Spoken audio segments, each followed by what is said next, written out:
আমি এই প্রথমবার কোনো প্রোটেস্টে আসছি। আমি কোনো দিন কোনো প্রোটেস্টে আসিনি। আজ থেকে আমি নিজেকে জিজ্ঞেস করছিলাম আমি প্রোটেস্টে কেন যাচ্ছি, হঠাৎ আমার মধ্যে এই চেতনার জাগরণটা হলো কেন।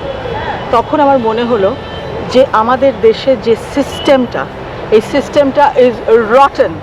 এই সিস্টেমকে ভাঙতে হবে, যেখানে নারী পুরুষ নির্বিশেষে প্রতিটা মানুষের সুরক্ষার প্রয়োজন।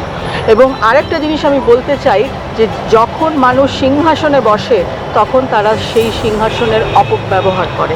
সে নিজেকে মনে করে সে একজন ভগবান এবং সে যা করবে সেটা মানুষ মেনে নেবে, সেটা কিন্তু মেনে নিতে পারবে না। চেয়ারের অপব্যবহার করা যাবে না।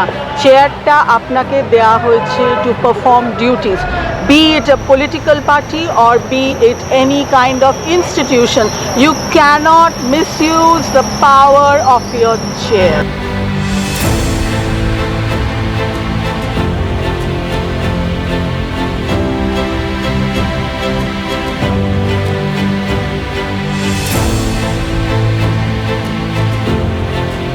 ছোটবেলায় আমরা পড়েছিলাম না সেই কাঠুরে একা ছেলেদের গল্প, যেখানে দেখেছিলাম ইউনিটি ইজ স্ট্রেংথ।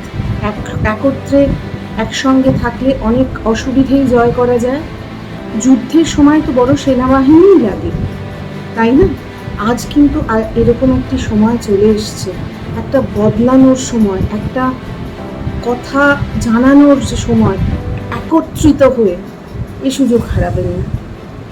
ওয়েট করে থাকবেন না যে অপরাধ আপনার সঙ্গে হোক তখন আপনি যাবেন। সবার সাথে এটা হতে পারে। আমি যাচ্ছি এক ছেলের মা হিসেবে। আমার খুব মনে হয় প্রতিটা ছেলের মায়েরা যদি তাদের ছেলেদের শেখায় মহিলাদের সম্মান করতে, পরিবর্তনের সূত্র সেখান থেকেই হতে পারে। খুব গোড়ায় গিয়ে আমাদের ভাবতে হবে, পরিবর্তন যেটা চাই সেটা আমাদের নিজেদের শুরু করে দিতে হবে, অপেক্ষা না করে। দেরি করবেন না। আজ এক অদ্ভুত ভালো সুযোগ আপনাদের শিরদাঁড়া শক্ত করার। চলে আসুন, আমরা সবাই যাচ্ছি। চলে আসুন আমাদের সাথে, সাথে থাকুন।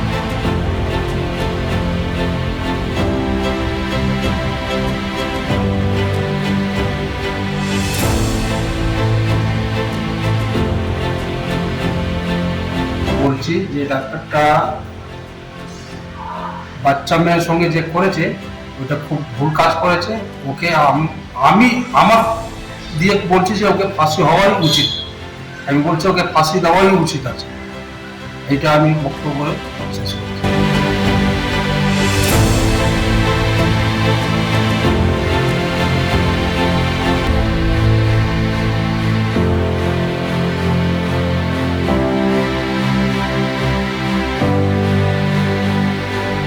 আমি চাই জাত ধর্ম নির্বিশেষে, স্থানকাল নির্বিশেষে সমস্ত নারীর প্রতি সমাজের দৃষ্টিভঙ্গি পাল্টাক এবং অর্ধেক আকাশ নারীর হোক।